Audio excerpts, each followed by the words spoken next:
Hello mga mami, ayan nakaidlip na ako. Pagising ko wala yung alaga ko, hinahanap ko. Sabi ko nasan kay alaga ko, nasa tabi. Alam niyo ba kung nasaan? Grabe. Ay, andyan siya sa ilalim. Ayun, nakatulog siya dyan. Nagtago sa foam. Ayan, nandyan talaga siya sa ilalim guys. O, tingnan niyo. Oh. O, diba? Ganyan kalikot matulog yung alaga ko. Diba? O, ang sarap ng tulog niya. Oh. Sleeping Beauty yan. Oh. Oh, yung alaga mong ano, hindi mo alam kung trip niya yung nakatakip sa kanya yung foam. O, di ba? Ay, nako, buhay. Alaga ko.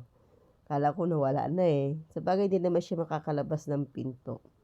So, dito lang siya sa loob ng kwarto. Ayan, talagang hahanapin mo siya. Yung pala, nagsuot dito sa ano, gumit na siya dito sa dalawang foam. Nasa gitna siya natulog. O, di ba? Ayan lang.